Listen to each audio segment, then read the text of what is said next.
안녕하세요. 수서 동행교회 정윤아 목사입니다. 오늘 아침도 이렇게 말씀의 자리 가운데 나오신 여러분 주님의 이름으로 축복하고 환영합니다.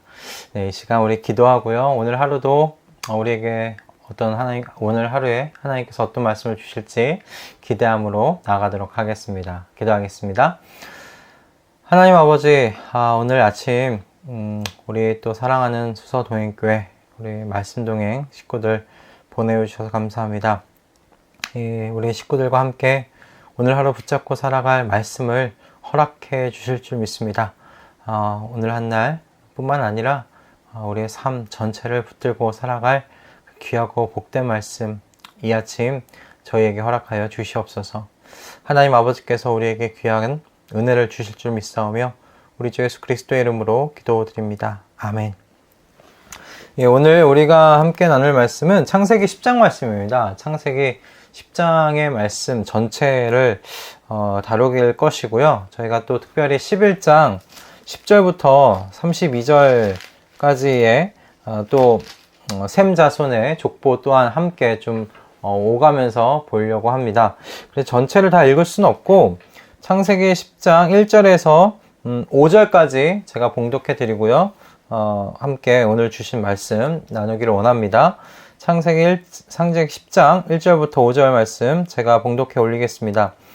다음은 노아의 아들들의 족보이다. 노아의 아들은 셈과 함과 야벳이다. 홍수가 난 뒤에 그들이 아들들을 낳았다. 야벳의 자손은 고멜과 마곡과 마대와 야한과 두발과 메색과 디라스이다. 고멜의 자손은 아스그나스와 리밧과 도갈마이다. 야완의 자손은 엘리사와 스페인과 키프로스와 로도스이다. 이들에게서 바닷가 백성들이 지역과 언어와 종족과 부족을 따라서 저마다 갈라져 나갔다. 아멘. 오늘 본문 10장에는 이제 노아의 세 아들이죠. 셈, 함, 야벳 이 세 자손의 계보가 등장합니다.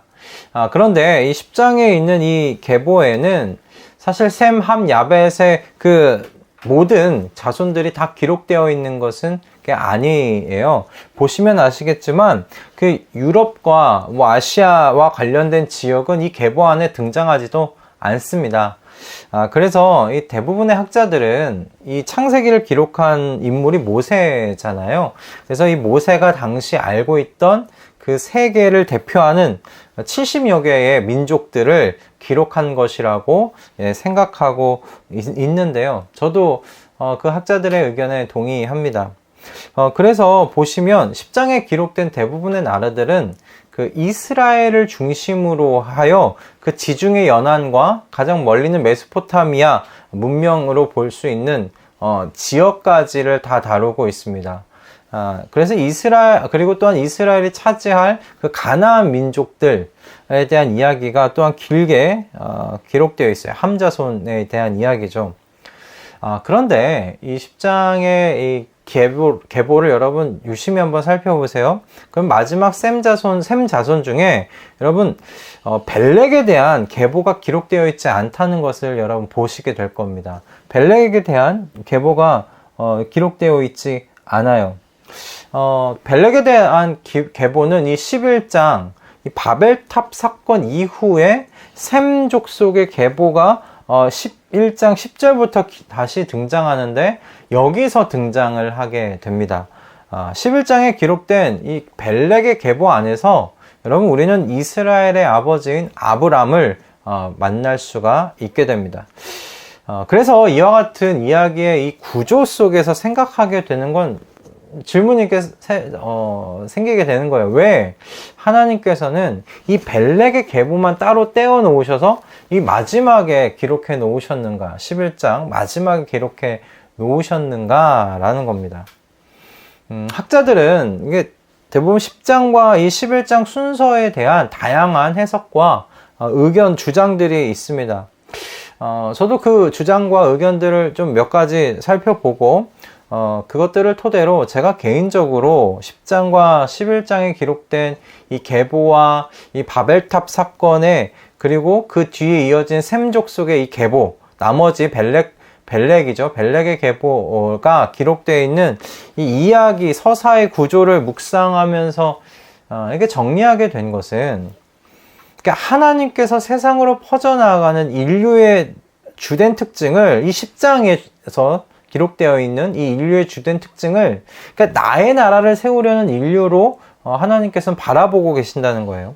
그래서 10장과 이어지는 11장의 내용을 이 나의 나라를 세우려는 인류가 세상 속으로 번성하며 흩어져 나아가고 있음을 말씀하고 계시는 거예요.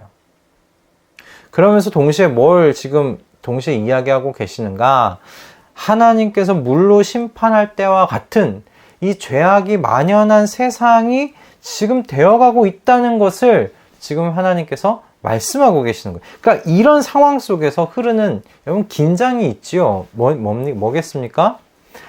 하나님께서 그 9장에서 노아와 언약을 하셨어요. 다시는 이 세상을 피로 만들어진 그 피조물들을 하나님께서는 다시는 물로 심판하지 아니하실 것이라고 하나님께서 노아와 함께 언약을 맺으시고 무지개를 그 증표로 보여주셨어요. 그러니까 무지개를 볼 때마다 하나님께서 노아와 말씀하셨던 그 언약을 기억할 거다라고 말씀을 하셨단 말이에요.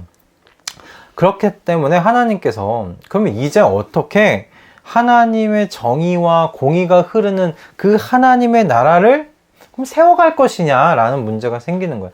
온 세상이 지금 10장을 보면 온 세상으로 지금 이 나의 나라를 세우려고 하는 하나님을 모르는, 하나님의 지식이 없는 사람들이 세상으로 다 흩어져 나가고 있는 거예요. 그 가운데 하나님은 그러면 어떻게 하나님의 정의와 공의가 흐르는 그 하나님의 나라를 세우실 것이냐. 그런 질문이 자연스럽게 제기되어질 때 11장 후반에 이 셈 자손의 계보를 다시 등장시키며 벨렉의 계보를 지금 이야기를 하게 됩니다. 그리고 벨렉 이후에 그 자손으로 아브라함을 등장시키는 것을 저희가 보게 되는 거예요. 여러분, 그렇다면 아브라함에게 둔 뭔가 기대가 지금 있는 것 아니겠습니까? 지금 아브라함에게 뭔가 기대를 가지고 지금 초점이 맞춰지고 있는 것이 보입니다. 그러면 아브라함은 이런 시대의 흐름에 저항할 수 있을 만큼 뭔가 이게 영향력이 있는 사람이었는가?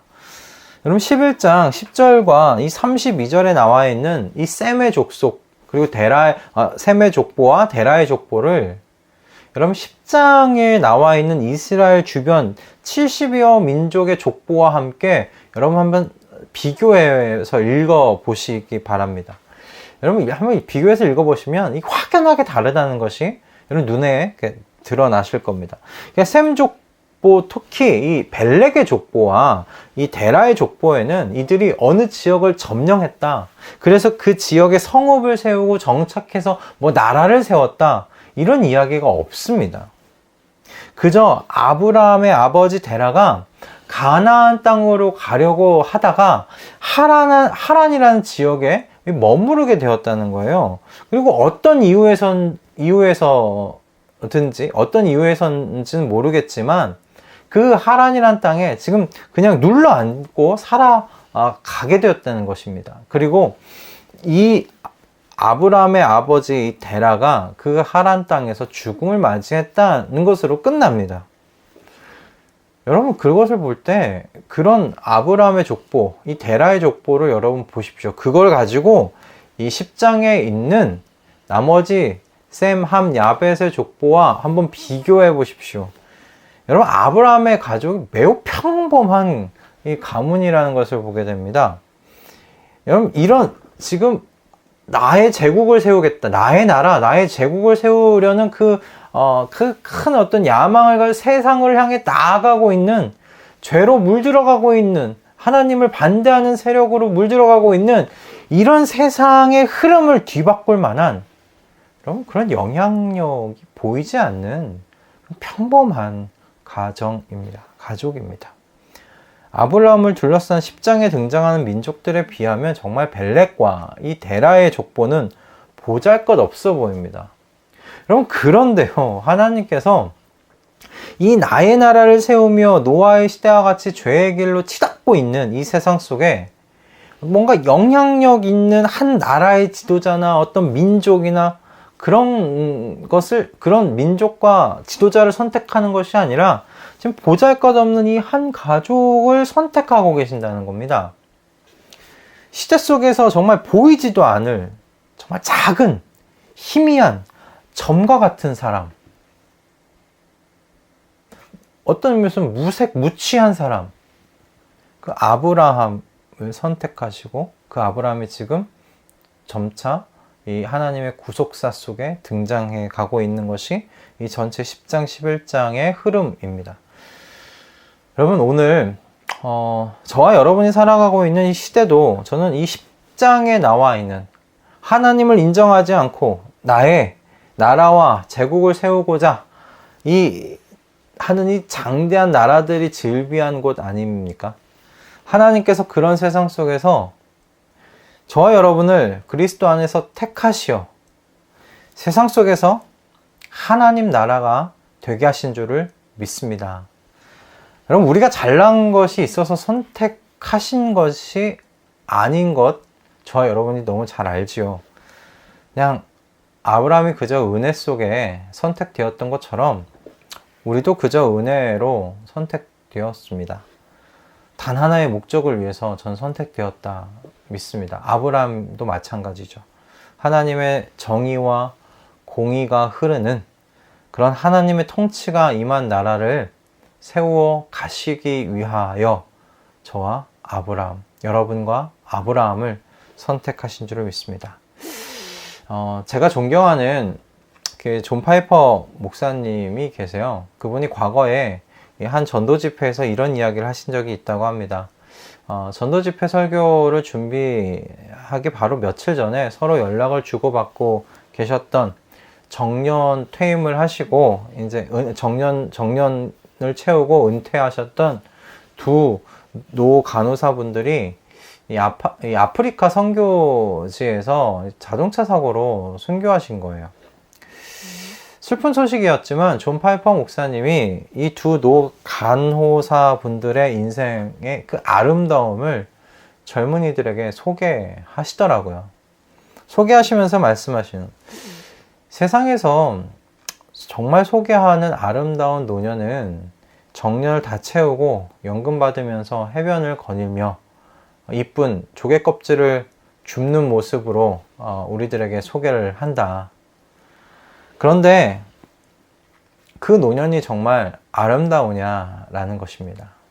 그런 노년의 모습이 아름다운 모습이냐? 저 노을이 지는 그 해변가를 거닐면서 조개 껍질 줍는 인생이 정말 아름다운 노년의 인생이냐라는 겁니다.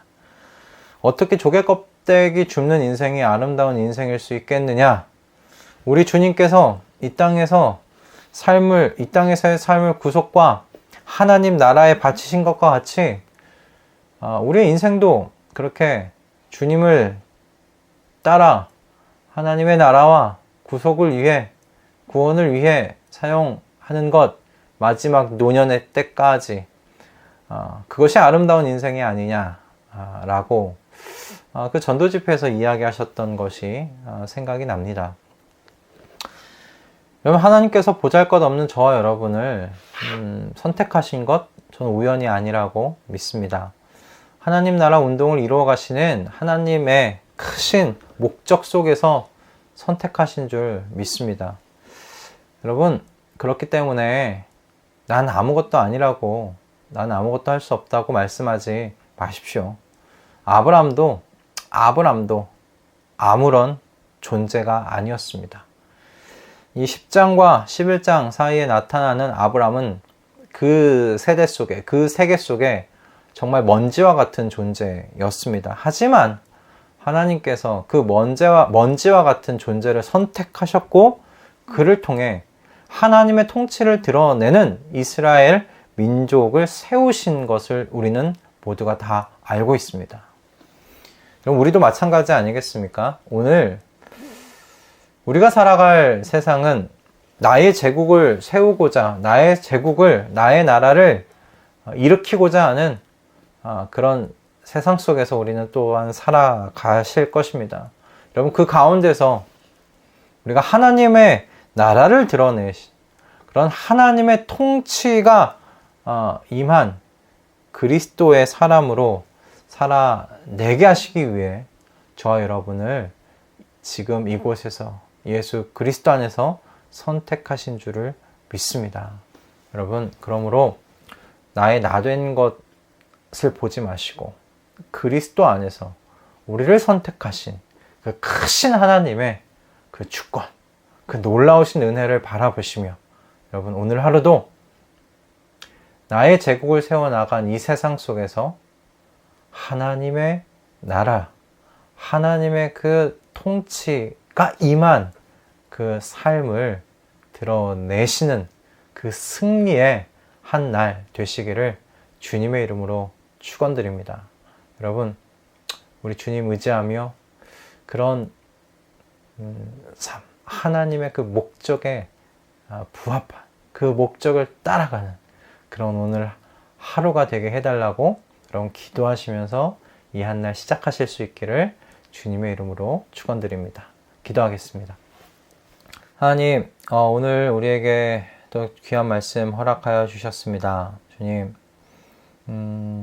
이 세상 속에서 저희는 정말 참 보잘것없습니다. 부족합니다. 그러나 주님께서 우리를 선택하셨기에 우리를 통하여서 하나님의 통치가 임한 그 나라가 무엇인지를 우리의 삶을 통해 드러내실 줄을 믿습니다. 모두가 다 나의 나라, 나의 제국을 세우기에 아둥바둥하며 무한히 경쟁하며 치열하게 살아나가는 이 세상 속에서 하나님, 우리가 하나님의 통치를 받는 인생, 그렇게 하나님의 나라가 임한 인생으로 아버지 이 세상 속에서 살아낼 수 있도록 그 삶에 우리가 성공할 수 있도록 주님 오늘 하루 주께서 붙드시고 인도하여 주시옵소서. 세상이 흘러가는 그 흐름을 따라 사는 인생 되지 않게 하시고 그 흐름을 거슬러 올라가는 힘 있는 자, 생명력 넘치는 인생들, 삶들 다 되도록 주님 우리를 축복하여 주시옵소서. 주님께서 그와 같이 우리의 오늘 하루를 붙잡으시고 이끌어 가실 것을 믿사오며 우리 주 예수 그리스도의 이름으로 기도드립니다. 아멘. 할렐루야. 오늘도 우리에게 참 귀한 말씀 주님께서 주셨습니다. 이 말씀 딱 전하는데 되게 참 이게 도전이 많이 되고 힘이 되는 것 같아요. 막 목소리가 막 더 커지는데 여러분, 오늘 주신 이 말씀 굳게 붙잡고 나 보잘것없는데, 나 정말 아무것도 아닌데, 여러분 그렇게 여러분이 보지 마십시오. 하나님께서 선택하셨습니다. 하나님께서 그리스도 안에서 우리를 택하셨습니다. 택하신 이유는 나의 제국을 세워나간 이 세상 속에서, 하나님 없는 그 지식이 넘쳐흐르는 이 세상 속에서 하나님을 아는 지식으로, 하나님의 통치가 임한 그 삶으로 여러분 세상 속에 살아가게 하시기 위함입니다. 하나님의 나라가 무엇인지 드러내시기 위함입니다. 여러분 그 삶을 오늘 하루 살아내시며 승리하심으로, 기쁨으로 여러분 또 저녁 귀한 쉼의 자리 누리실 수 있기를 주님의 이름으로 축원드립니다. 여러분 내일 오전에도 또 주님께서 우리에게 주신 말씀 붙잡고 또 다시 만나도록 하겠습니다. 여러분 오늘 한 날 승리하십시오. 내일 아침에 뵙겠습니다.